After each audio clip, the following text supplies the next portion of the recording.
Welcome to her true stories, where betrayal brews behind the walls of luxury, and truth cuts deeper than fiction. If you've ever wondered just how far someone will go for money, you're about to find out. My name is Eleanor Monroe. I'm 68 years old, a widow, and the sole heiress to a Texas oil fortune worth over $80 million. I've spent my life surrounded by wealth, but I've learned that money doesn't protect you. It paints a target on your back. And the people aiming for that target? Sometimes they're the ones who call you mom. The Monroe estate is 500 acres of legacy, oil rigs, rolling fields, and a mansion filled with more memories than peace. Since my husband Richard passed away, it's been quiet, too quiet. That morning, I was in my study when I heard the low growl of a sports car climbing the drive. My son Landon rarely showed up unannounced. His visits came with a script and a price tag. He walked in, unshaven and jittery, his designer suit wrinkled like he hadn't slept. "Mom, we need to talk." His voice was strained. His hands shook. He didn't even try to pretend this was a friendly drop-in. Then came the pitch, another once-in-a-lifetime business venture. Another six-figure request. I asked how much. His answer hit like a hammer. $100,000. And when I said no, when I reminded him that I'd already funded 3 failed startups, something changed in his eyes. A coldness I hadn't seen since his father tried to steal my inheritance years ago. "You'll die soon anyway," he said, flat like a fact, not a threat. But that sentence pierced through me more sharply than anything he could have screamed. Days passed. Then Landon returned, with his wife Savannah. She was beautiful in the kind of way that required effort and money. A porcelain smile, platinum hair, and eyes as warm as winter. They brought coffee. Savannah placed a delicate white mug into my hands.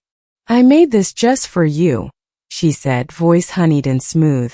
But as a former prosecutor, I'd seen too many murderers dressed in silk. And something about the smell, bitter chemical almonds. My instincts screamed. While she looked away, I switched the cups. Minutes later, Savannah began coughing. At first it was a polite throat clear. Then it turned into violent, chest-rattling gasps.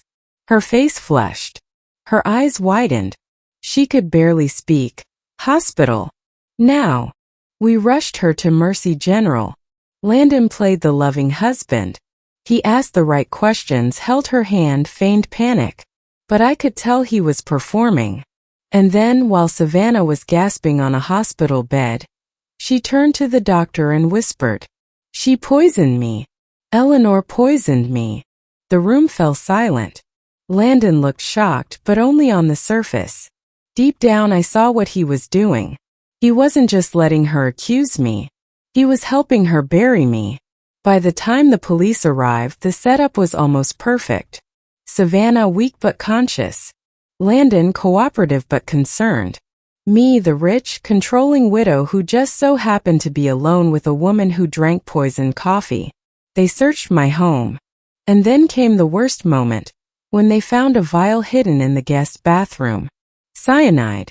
Along with a handwritten list of dosage notes, in handwriting that looked terrifyingly close to mine. But I hadn't written it. That same day, Landon had left the hospital for clothes. He had access. He knew my routines. And if anyone could forge my handwriting, it was someone who'd grown up watching me sign checks, notes, and birthday cards. When I suggested this, the detective raised an eyebrow. "Are you saying your son planted evidence?" Was I? Saying that out loud nearly broke me. But what else could I believe? The woman I raised was gone. In her place was someone who wanted to watch me die slowly, quietly, and take everything I had built with me. And the man I gave life to? He was holding the knife that I didn't go home that night. I stayed in a hotel, trying to piece together how far Landon and Savannah were willing to go. Poisoning me was one thing, but framing me for attempted murder? That was darker than anything I imagined. But I wasn't just an old woman with a fortune. I was a widow who spent 22 years as a defense attorney. And I didn't survive a cutthroat oil empire by being naive. I called in a favor. My old colleague David Lang, now a high-powered criminal investigator in Austin, owed me a debt from a case we'd worked on years ago. When I told him everything, he didn't hesitate. David quietly launched a private investigation while I laid low. We needed more than suspicion. We needed proof that Landon and Savannah had tried to poison me and staged the whole thing to steal my estate. Within a week, the puzzle pieces began to shift. A toxicology report showed that Savannah had not consumed enough cyanide to cause her symptoms. In fact, her bloodstream showed signs of ipecac syrup, a substance that induces vomiting and nausea. It wasn't poison, it was theater. And then came the footage. David got access to our estate's smart security system.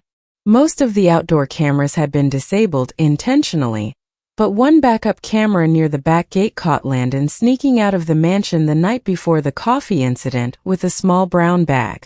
That same bag was later seen in his car, then gone by the time police searched my house.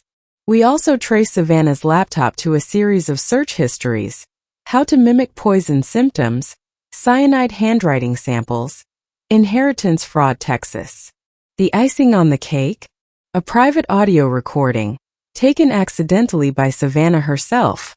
She'd left her phone recording in her purse during one of their earlier visits, likely trying to catch me saying something incriminating. But instead, it caught her and Landon in the kitchen, whispering, "Just act weak, let her drink it. If she doesn't, we'll switch it." Either way, she's out of the picture by the end of the month. They planned to kill me. And when that failed, they tried to ruin me. Armed with evidence, David contacted the authorities. But I had one last move to make before the law got involved. I invited Landon and Savannah over for dinner. They came dressed in designer smugness, already thinking they'd won. I had the dining room set beautifully, just like old times. Candles, wine, my best china. They didn't know that 3 police officers and 2 detectives were watching from the adjacent room, recording everything. I lifted my glass. "To family," I said. Landon smirked. "To new beginnings." I leaned forward and asked, "Tell me, did you enjoy the rehearsal? The fake coughing? The forged notes?" Savannah froze. Landon's glass paused midair. "I know," I said softly. "All of it. Every lie. Every trick. Every bit of poison you pretended to swallow. I know." The room went dead silent. Then the detectives stepped out, badges raised, warrants in hand. Savannah burst into tears. Landon yelled, "You set us up." "No," I said, standing tall. "You set me up. I just refused to die quietly." They were arrested on the spot, charged with attempted murder, fraud, evidence tampering, and conspiracy. The trial made headlines across Texas. Heir to oil empire tries to kill mother for fortune. It was humiliating but also freeing. I changed my will. Every cent Landon would have inherited went instead to charities for women rebuilding their lives after betrayal and abuse. As for me, I didn't crumble. I didn't vanish.